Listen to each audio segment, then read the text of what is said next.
Everybody, this is the intro for the June spiritual headlines. There are a number of very powerful topics to talk about.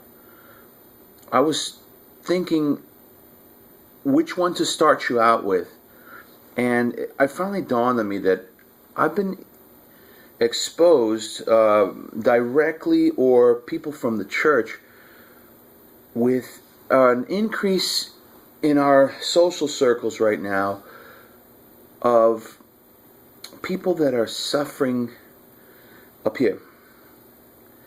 There is a mental illness that is creeping in.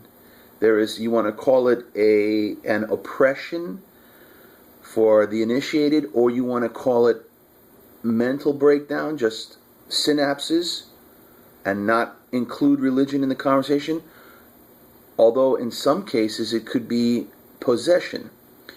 And I believe that there's, alongside the mental illness rise in this nation, there is something that we have to keep an eye out for as Christians, and that's as the end of days approaches, there is going to be an increase of demonic activity. This country, since Ronald Reagan, the funding for mental illness was wiped out altogether. Now we have to press in because right now there are two competing legislative bills that are at the table to be voted upon. One of them is about gun control and one of them is about mental illness. You can argue that they're not mutually exclusive, but I would say that the true issue here, the one that needs to be discussed first, I'm pro-gun. Let me put that out there.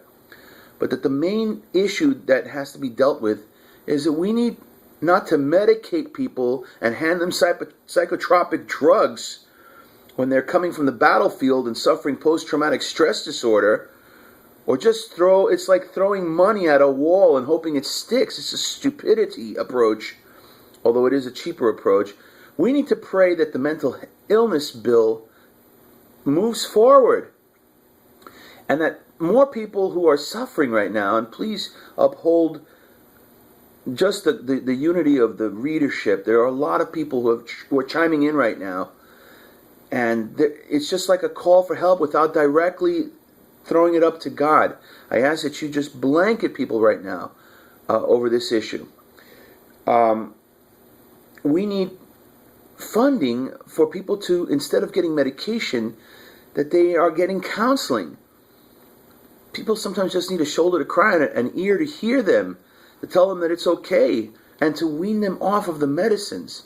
Or certainly, because I know personally for a fact that some of this is like guesswork from the doctors.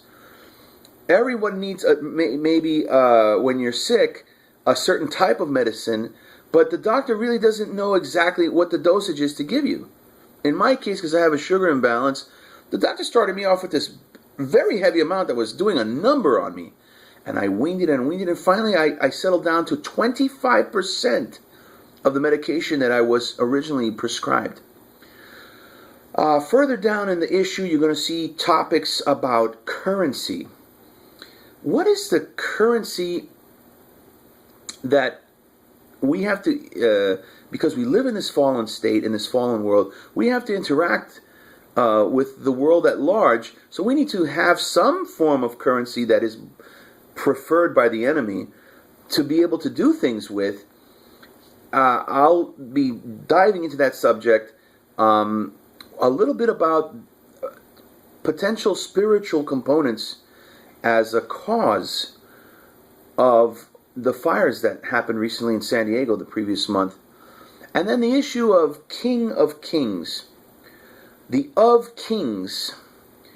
Who are the of Kings? Is it a future reference, or is it something now where you and I can say, we are kings. We should be presenting ourselves, handling things as kings with authority. I think it's something that is underutilized right now in the kingdom. So I just ask for your prayers. Thank you for your contributions. Much love, and we'll see you in July.